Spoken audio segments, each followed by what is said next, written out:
Taken, the road not taken. ठीक है ना, बहुत ही प्यारी पोएम है।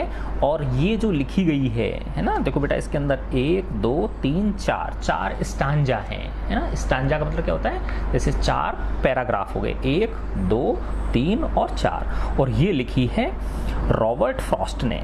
किन्होंने लिखी है ये? रॉबर्ट फ्रॉस्ट ने लिखी है।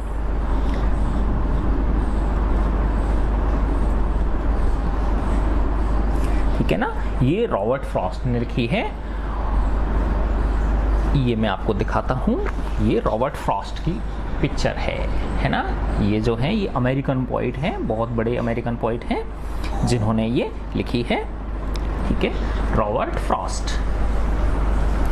तो देखो बच्चों, दिस वेल नोन पोएम, ये जो जानी पहचानी है ना प्रसिद्ध जो कविता है, is about making choices and the choices that shape us.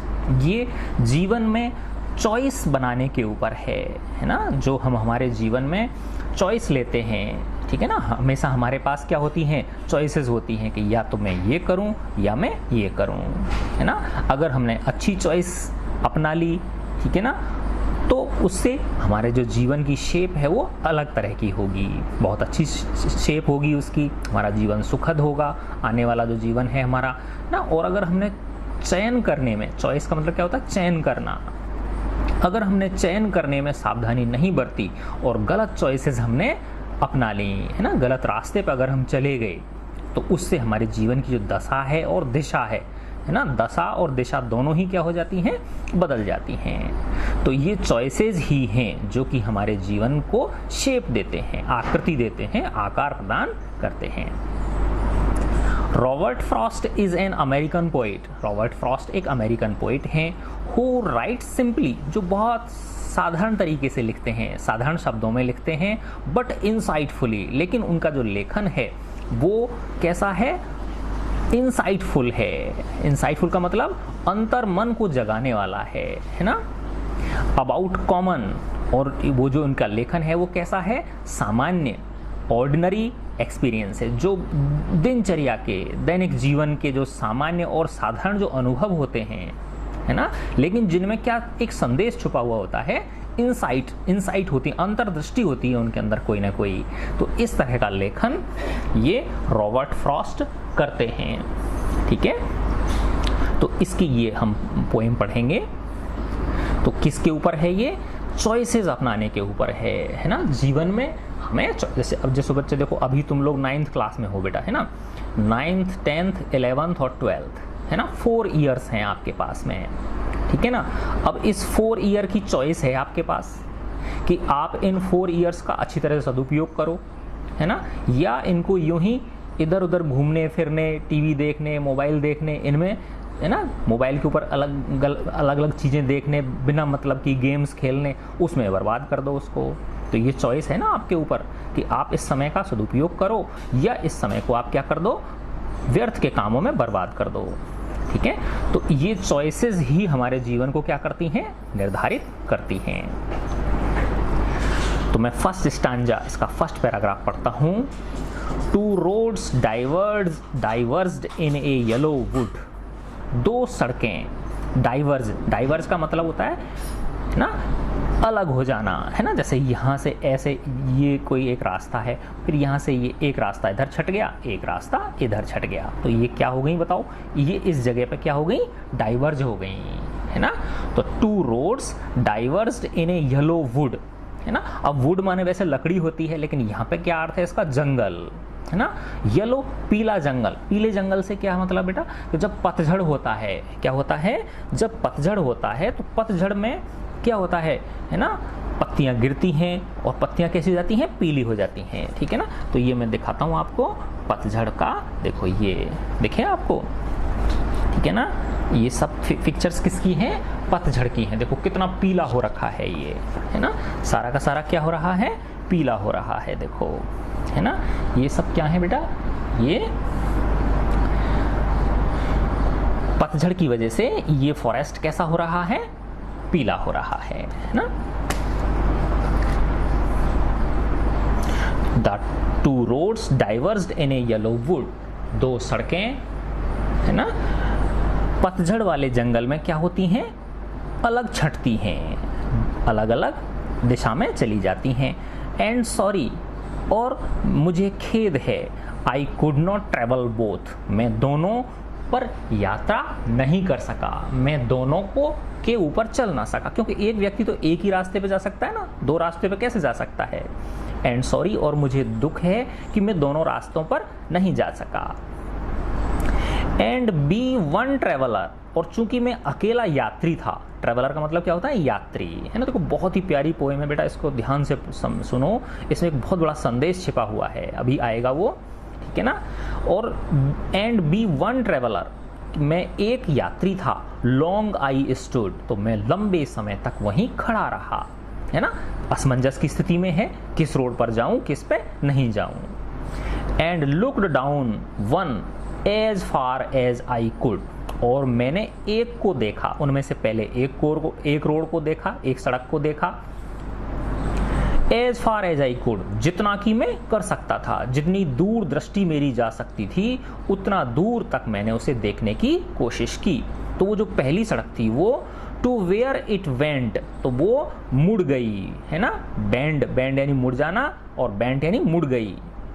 In the undergrowth, undergrowth का मतलब क्या होता है, जहां पर क्या थी, झाड़ियां थी और बुसेस, बसेस किसको बोलते हैं, झाड़ियों को बोलते हैं, BUSSES, बुसेस और प्लांट्स, ठीक है ना। और कैसे, घने, है ना, घने झाड़ियां थी और प्लांट्स थे, उनमें जाके वो क्या हो गई, मुड़ गई, ठीक है ना। तो इसका मतलब क्या बेटा, जो पहली सड़क थी तो उसकी दृष्टि दूर तक जा रही है कि नहीं जा रही है उसको देखने में, है ना।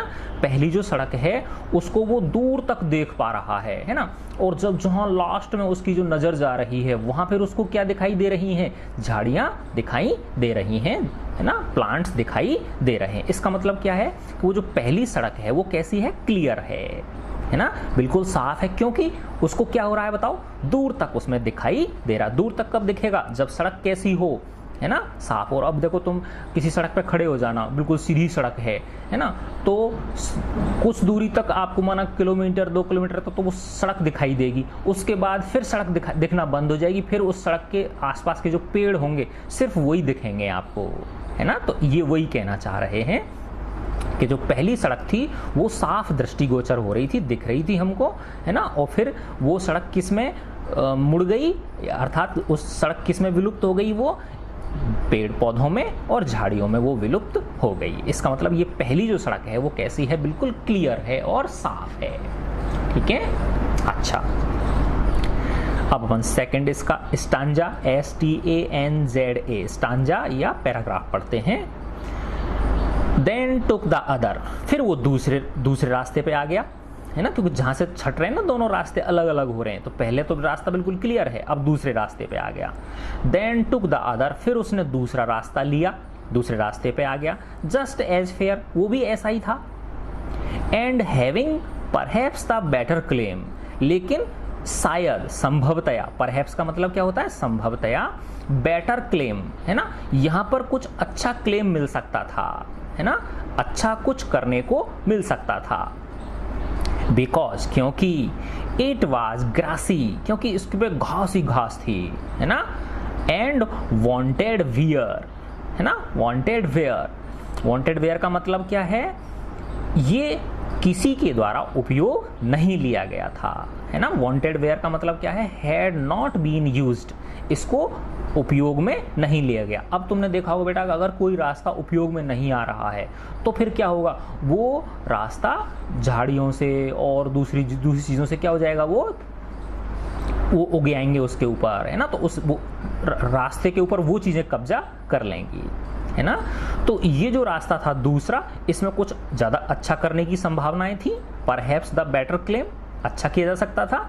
बिकॉज, क्योंकि, इट वॉज ग्रासी, क्योंकि इसके ऊपर बहुत बड़ी बड़ी घास उग आई थी।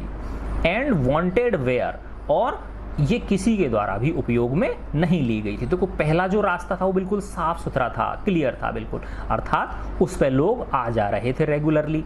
दूसरा जो है ये कैसा है, ग्रासी है, घास उग आई है, इसमें शुरू में ही घास उग, उसमें तो क्या है, लास्ट में दिख रहा है, वो लास्ट तक बिल्कुल साफ दिख रही है उसको, पूरी रोड क्लियर है। इसमें शुरुआत में ही उसको ग्रासी नजर आ रही है। एंड वांटेड वेयर, और ये किसी के द्वारा भी उपयोग में नहीं ली गई है। Though as for that the passing there, यद्यपि जो वहां से गुजरने वाले लोग हैं, पासिंग देयर का मतलब वहां से जो गुजरने वाले लोग हैं, had worn them really about the same, है ना, उन्होंने had worn them really about the same. Worn का मतलब होता है कि किसी चीज को जब हम ज्यादा उपयोग में लेते हैं, ठीक है ना, तो क्या होती है, वो धीरे धीरे, है ना, नष्ट हो जाती है, डैमेज हो जाती है, ठीक है ना। जैसे कोई एक रास्ता है ना, उसको हम ज़्यादा यूज़ करेंगे तो उसके ऊपर जो छोटी मोटी जो घास फूस होगी वो सब क्या हो जाएगी, डैमेज हो जाएगी, ठीक है ना। तो though as for the passing there had worn them really about the same, ठीक है ना, कि जो पासर बाई थे, जो लोग वहाँ से गुजर रहे थे, तो उन्होंने जो फर्स्ट रोड थी उसको तो क्या कर रखा था, अच्छी तरह से वार्न किया हुआ था, है ना। उसके जो वहाँ पे रास्ते के अंदर जो पेड़ पौधे या घास फूस जो थी वो सब कैसी कर रखी थी, वार्न कर रखी थी। लेकिन ये वाला जो रास्ता था ये कैसा था, ग्रासी था, और वांटेड वेयर ये अभी तक किसी ने उपयोग में नहीं लिया गया था। तो इस तरह से दो प्रकार की, एक प्रकार की सड़क का वर्णन इसमें किया गया है, दूसरे प्रकार की सड़क का वर्णन इसमें किया गया है, ठीक है। अब हम इसके थर्ड स्टांजा पे चलते हैं, थर्ड पैराग्राफ पे आते हैं। And both that morning equally ले, है ना। अब जो लेखक हैं रॉबर्ट फ्रॉस्ट, ये बहुत सुबह अर्ली इन द मॉर्निंग, है ना, उस जगह पे खड़े हुए हैं, है ना। एंड बोथ दैट मॉर्निंग, और वो बोथ किसके लिए आया, दोनों सड़कों के लिए आया है, और वो दोनों सड़कें उस सुबह इक्वली ले, है ना, समान रूप से लेटी हुई हैं। ले का मतलब लेटा हुआ होना, लेकिन यहाँ पे क्या है, बिछी हुई है, दिखाई दे रही हैं, दृष्टिगोचर हो रही हैं, ठीक है ना। In leaves no step had trodden black, है ना। लेकिन अब रात के बाद में अगले दिन की सुबह की जल्दी की बात है, तो रात के अंदर क्या है, दोनों सड़कों के ऊपर कौन है, पत्ते गिरे हुए हैं, लीव्स का मतलब पत्तियां गिरी हुई हैं, और किसी ने भी स्टेप का मतलब होता है कदम, है ना, एक कदम दो कदम, नो स्टेप, किसी ने कोई कदम भी नहीं चला है। ट्रॉडन ब्लैक, ट्रॉड किससे बना है बेटा, ट्रीड से बना है, TREAD, ट्रीड का मतलब चलना, है ना। ट्रीड की थर्ड फॉर्म हो गई ट्रॉडन, है ना। ब्लैक कब होता है बेटा, कि जब हम किसी रास्ते पे चल रहे हैं, वहाँ पे पत्तियाँ पड़ी हुई हैं, तो हमारे पैरों से कुचल जाएंगी ना, और वो क्या हो जाएंगी, काली हो जाएंगी, है ना। तो वो अगले दिन सुबह की बात है, जल्दी सुबह की बात है, तो कोई यात्री दोनों ही रास्तों पे नहीं गया है, ना तो उस वाले पे जो बिल्कुल क्लियर है उस पर भी नहीं गया है, और जो ग्रासी है ना, घास फूस भरा, और जो जिस पे कोई नहीं चला है वो भी वैसे ही उस पर पत्तियां पड़ी हुई हैं, ठीक है ना। तो in leaves no step had trodden black, और इन दोनों ही रास्तों पर कोई कदम बढ़ाकर किसी के द्वारा भी इन पत्तियों को, है ना, रौंदा नहीं गया है और काला नहीं बनाया गया, अर्थात वो पत्तियां नष्ट नहीं हैं, यानी पत्तियां बिछी पड़ी हैं, दोनों रास्तों पर पत्तियां क्या हैं, बिछी पड़ी हैं। लेकिन पहला रास्ता क्या है, बिल्कुल क्लियर है, और दूसरे रास्ते में क्या है, बहुत सारी घास फूस, बहुत बड़ी बड़ी घास, और उसको किसी के द्वारा भी उपयोग नहीं किया गया है। अब देखो यहाँ पे लेखक का निर्णय आता है बेटा, oh I kept the first for another day, ओह मैंने रख दिया पहले रास्ते को, फॉर अनदर डे, इसको मैं बाद में चलूंगा। देखो बेटा कितनी, अब यहाँ चॉइस का मैटर आ गया, लेखक की चॉइस का मैटर आ गया। लेखक अपनी चॉइस निर्धारण कर रहा है ना, चयन कर रहा है दो चॉइसेस में से, है ना। जैसे कई बार होता है ना, तुम लोगों को पढ़ना है, होमवर्क करना है, और कोई फ्रेंड आ गया तुम्हारा शैतान फ्रेंड, चल घूम के आते हैं, मस्ती करके आते हैं, है ना। तो तुम्हारे मन में दो चॉइस हो गई ना, एक चॉइस तो ये है कि तुम उस काम को पूरा करो जो तुम कर रहे हो, दूसरा ये वो मटरगस्ती करने के लिए चले जाओ उसके साथ, ठीक है ना। तो ये वही पॉइंट आ गया। तो लेखक कह रहे हैं, oh I kept the first for another day, मैंने जो पहली रोड थी उसको अगले दिन के लिए छोड़ दिया कि इसको मैं बाद में देखूंगा, है ना। देखो बेटा कितनी बड़ी बात आने वाली है अभी, है ना। तो लेखक ने जो फर्स्ट चॉइस थी, जो साफ सुथरी रोड थी जिस पे लोग आ जा रहे थे, जो कॉमन रोड थी, उसके लिए लेखक कह रहा है कि मैं उस पर नहीं गया, मैंने उसको अगले दिन के लिए छोड़ दिया कि बाद में देखूंगा, इसको बाद में चलूंगा मैं। Oh I kept the first for another day, yet knowing how way leads on the way, जानते हुए भी, है ना, yet knowing जानते हुए भी, how way leads on the way, कि ये रास्ता कहाँ ले जाएगा मुझे, ये मुझे पता था, है ना, कि मैं इस रास्ते में जहाँ घास फूस उगी हुई है, कोई नहीं जा रहा है यहाँ पे, इस रास्ते में मुझे संकट मिलेंगे, है ना। तो उस रास्ते की कठिनाइयों के बारे में लेखक को पता था, भान था लेखक को। Yet knowing how way leads on the way, है ना। तो फिर भी लेखक ने कौन से रास्ते को चुना, सेकंड रास्ते को चुना, और फर्स्ट रास्ते को उसने अगले दिन के लिए स्थगित कर दिया, पोस्टपोन कर दिया। आई डाउटेड, मुझे संदेह था, if I should ever come back, कि क्या मैं कभी वापस आ पाऊंगा भी या नहीं आ पाऊंगा, क्योंकि मैं एक ऐसे रास्ते पर जाने वाला था जो आज तक किसी के द्वारा भी नहीं चला गया है, जिस पर खूब सारे, तो बेटा यहाँ जो दूसरा रास्ता है जहाँ पर क्या है, बड़ी बड़ी घास उगी हुई है ना, जो अभी तक किसी के द्वारा वांटेड वियर नहीं किया गया, किसी के द्वारा नहीं चला गया है, तो वो किसका प्रतीक है, वो एक ऐसे रास्ते का प्रतीक है जो अनयूजुअल है, जो सामान्य नहीं है ना, जो हटके है, लीक से हटके चलना, ठीक है ना। तो लेखक को संदेह था कि मैं इस रास्ते से वापस आ पाऊंगा भी या नहीं आ पाऊंगा, लेकिन फिर भी देखो उसने अपनी चॉइस रखी है, उसने अपने दिल की बात सुनी, है ना, कि मुझे फर्स्ट रोड पे नहीं जाना जिस पे कि आम लोग चलते हैं, मुझे दूसरे रास्ते पे जाना है, मुझे कुछ करके दिखाना है।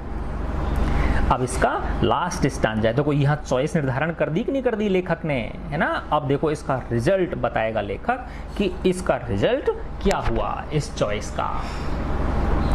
आई shall be telling this with a sigh, sigh का मतलब होता है जैसे लंबी सांस भर के हम कोई चीज कहते हैं, ठीक है ना, गहरी सांस भर के और फिर, है ना, थोड़ा रुक के सोच के गहरी सांस भर के जब हम कुछ कहते हैं तो उसको साई बोलते हैं, है ना। I shall be telling this with a sigh, मैं इसे बताऊंगा, है ना, एक लंबी सांस भरकर। Somewhere ages and ages hands, है ना, हैंड्स का मतलब है हेयर, यहां से, है ना, यानी अब, हेयर का मतलब क्या हो गया, यानी अब से, एजेस एंड एजेस, है ना, वर्षों वर्षों बाद, है ना, आज से, जब वो अपनी चॉइस निर्धारण कर रहा था, वो दिन हो गया कि नहीं हो गया, वो दिन कौन सा हो गया, आज का दिन हो गया, जिस दिन वो अपनी चॉइस निर्धारण कर रहा है ना। तो लेखक कह रहा है कि उस दिन से एजेस एंड एजेस, है ना, वर्षों वर्षों बाद कहीं पर मैं बताऊंगा लोगों को लंबी सांस भरकर कि two roads diverged in a wood, कि दो सड़कें एक जंगल में, वुड क्या है, जंगल, जंगल में डाइवर्ज हो रही थी, है ना, रास्ता अलग अलग छट रही थी, अलग अलग रास्ते की ओर छट रही थी, जा रही थी। एंड आई, और मैंने डैश डैश डैश, इसका मतलब क्या है, और मैंने चॉइस जो है मेरी वो कैसी बनाई, उस रास्ते की मैंने चॉइस बनाई जो रास्ता आम नहीं था, है ना, जो रास्ता लीक से हटके था, ठीक है ना। जो लोग बेटा अन्य लोगों से अलग हटके सोचते हैं, है ना, देखो तुम सोचो बेटा हमारे देश के अंदर सती प्रथा का उदाहरण लो आप, है ना, सती प्रथा कितनी ब्रूटल थी, है ना, कितनी अमानवीय थी, है ना, कि महिलाओं को पति की मृत्यु के बाद अपने पति के साथ जिंदा जला दिया जाता था, है ना। अब बेटा एक व्यक्ति थे राजा राम मोहन राय, है ना, उनसे देखा नहीं गया, हालांकि देखा तो बहुत से लोगों से नहीं गया, लेकिन किसी ने इनिशिएटिव नहीं लिया, लेकिन राजा राम मोहन राय ने कि कहा कि मैं इस रास्ते पे चलूंगा, अलग रास्ते पे चलूंगा, और बेटा उन्होंने इस सती प्रथा के लिए क्या क्या नहीं किया, इसको बैन कराने के लिए, इसको प्रतिबंधित कराने के लिए उन्होंने कितने सारे आंदोलन चलाए, बहुत बड़े समाज सुधारक थे वो, है ना। तो वो एक ऐसे रास्ते पे चले जो आम रास्ता नहीं था, क्योंकि आम जनता में तो क्या थी, सहमति थी कि भाई सती प्रथा जो कर रहे हैं हम बिल्कुल ठीक कर रहे हैं, लेकिन वो क्या थे, एक अलग रास्ते पे चले, ठीक है ना। तो लेखक कह रहे हैं, तो two roads diverged in a wood, कि सदियों बाद, है ना, वर्षों बाद जब मैं लोगों को बताऊंगा कहीं कि, तो मैं कैसे गहरी सांस लेके बताऊंगा कि two roads diverged in a wood, कि दो सड़कें एक जंगल के अंदर पृथक हो रही थीं। एंड आई डैश डैश, यही कह रहा है लेखक, और मैंने क्या किया, I took the one less travelled by. आ गया ना, देख लो बेटा ये इसका, कि मैंने उस सड़क को लिया, मैंने उस सड़क को चुना, है ना, द वन, उस सड़क को, मैंने उस सड़क को चुना मैंने, लेस ट्रेवल्ड बाय, जो कि कम चली गई थी, जिस पर कि लोग कम गए थे, है ना, जो कि जिस पर लोग कम चले थे, यानी मैंने उस रास्ते को चुना जो कि रास्ता आम लोगों द्वारा नहीं चुना गया था। तो जो कम ट्रेवल की गई थी रोड, उस रोड को मैंने चुना। And that has made all the difference, और इसी ने सारा का सारा मेरे जीवन के अंदर अंतर पैदा किया। यानी आज जो फुलफिलमेंट मिल रहा है मुझे, जो मुझे संतुष्टि, आत्म संतुष्टि मिल रही है ना, सेल्फ सेटिस्फैक्शन जो मुझे मिल रहा है, वो किसकी वजह से मिला, उस चॉइस की वजह से मिला कि दो रोड जो वुड में डाइवर्ज हो रही थी, तो मैंने उस रास्ते को चुना जो लेस ट्रेवल्ड था, जो कि कम लोगों द्वारा या लोगों के द्वारा, आम लोगों के द्वारा नहीं चला गया था। मैंने उस रास्ते पे चल के अपना मुकाम हासिल किया, अपनी